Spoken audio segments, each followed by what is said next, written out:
விளையாடி நேயர்களுக்கு சாய் சுதாவின் அன்பு வணக்கங்கள். பேருந்து எனும் போதிமரம் 5ஆம் அத்தியாயம். பேருந்து என்றாலே சுகம் தரும் நினைவுகள் மட்டும்தானா? இல்லை.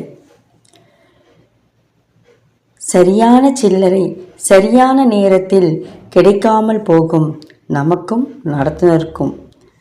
பிறகு என்ன? பின்புறம் எழுதிய தாளை வைத்துக்கொண்டு பாக்கி வருமா வராதா என மழைக்காக பார்த்து நிற்கும் பயிர் போல மாறிவிடுவோம் நாம்.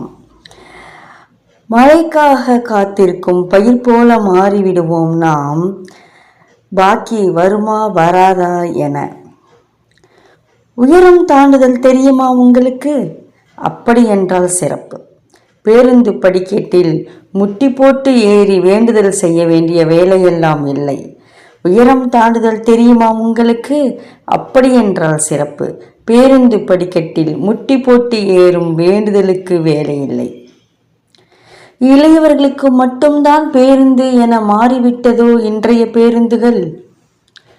மழை காலத்தில் நனைய ஆசையா? உங்கள் வீட்டில் விடவில்லையா? கவலை வேண்டாம். பேருந்தில் ஏறி பயணம் மேற்கொள்ளுங்கள். தீர்த்து வைக்கும் உங்கள் ஆசையை. சில்லென்ற சாரல் சன்னல் வழியாக மட்டுமா? சொட்டு நீர் பாசனமும் கூடவே மேற்கூரை வழியாக. சில நேரம் குற்றால அருவி போல கூட வரும். கொடுத்து வைத்தவர் நீங்கள். பேருந்தில் உங்கள் ஆசைகள் எல்லாம் தீர்த்து வைக்கும். அத்தனைக்கும் மேலாக மாயாஜாலமாக மறையும் கண்கட்டு வித்தை போல கரையும் சில நேரங்களில் நீங்கள் வைத்திருக்கும் பை இருக்கும், பணம் மட்டும் இருக்காது. நம்மை தவிர உடன் பயணிக்கும் அத்தனை பயணிகளும் மும்முரமாக கைபேசியில். நாம் மட்டும்தான் சும்மா இருப்பது போல ஒரு உணர்வு தோன்றும்.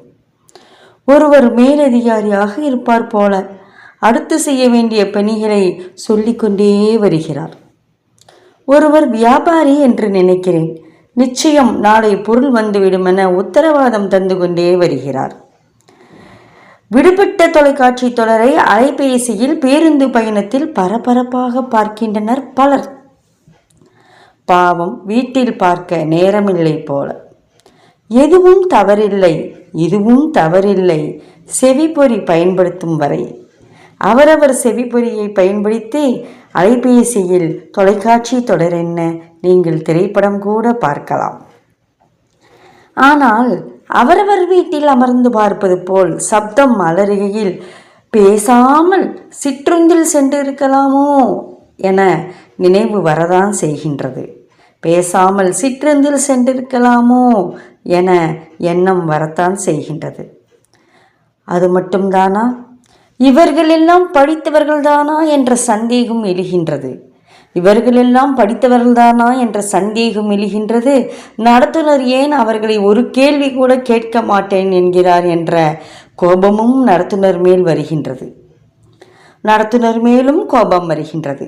இப்படி இன்னும் தொந்தரவுகள் இருக்கத்தான்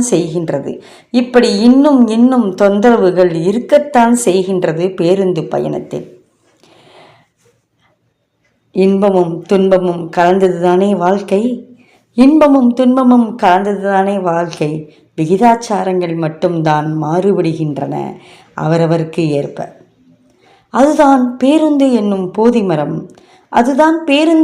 போதிமரம் போதிக்கின்றது அனைவருக்கும்.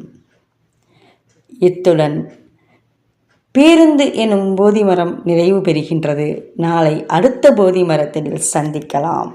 நன்றி, வணக்கம்.